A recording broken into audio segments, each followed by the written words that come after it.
Hi viewers, welcome to one day Telugu. నేను Srinivas. ఇరాన్పై America Israel చేపట్టిన సైనిక చర్య 3వ రోజుకు చేరుకుంది. 3 రోజులుగా సాగుతున్న యుద్ధంలో అమెరికా ఇజ్రాయెల్ దాడులకు ఇరాన్ ప్రతి దాడులు చేస్తుంది.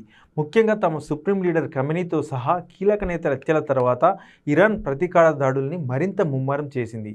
ఇందులో భాగంగా ఇవాళ ఇజ్రాయెల్ ప్రధాని ఆఫీస్పై క్షిపణి దాడి చేసినట్లు ఇరాన్ ప్రకటించింది. ఈ దాడిలో నెతన్యాహుకు ఏమైందన్నది మాత్రం వెల్లడించలేదు. ఇజ్రాయెల్ ప్రధానమంత్రి బెంజమిన్ నెతన్యాహు కార్యాలయాన్ని లక్ష్యంగా చేసుకుని బాలిస్టిక్ క్షిపణి దాడి చేసినట్లు ఇరాన్ ఇస్లామిక్ రివల్యూషనరీ ప్రకటించింది. ఈ దాడి ఇజ్రాయెల్ వైమానిక దళ కమాండర్ ఉన్న ప్రదేశాన్ని కూడా తాకిందని తెలిపింది. దీనిని సర్ప్రైజ్ ఆపరేషన్గా అభివర్ణించింది.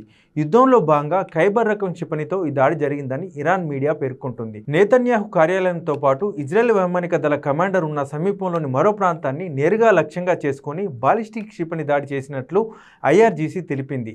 ఇరాన్ నివేదికల ప్రకారం ఉపయోగించిన క్షిపణిని ఖైబర్ క్షిపణిగా గుర్తించారు. ఇది ఒక రకమైన దీర్ఘశ్రేణి ఉపరితలం నుంచి ఉపరితలానికి ప్రయోగించే బాలిస్టిక్ క్షిపణి. దాడి తర్వాత నెతన్యాహు భవితవ్యం అస్పష్టంగా ఉందని ఇరాన్ చెబుతుంది. కానీ అతని పరిస్థితి లేదా స్థానం గురించి ఇంకా స్వాతంత్ర నిర్ధారణ లేదని తెలుస్తుంది. మరోవైపు ఇవాళ ట్రూ ప్రామిస్ 4 ఆపరేషన్ ప్రారంభించినట్లు ఐఆర్జీసీ ప్రకటించింది. ఇది టెల్ అవీవ్లోని ప్రభుత్వ సముదాయాలతో పాటు తూర్పు అల్ కుడ్స్లోని లక్ష్యాలను కూడా తాకిందని ఇరాన్లోని ఓ న్యూస్ ఏజెన్సీ తెలిపింది.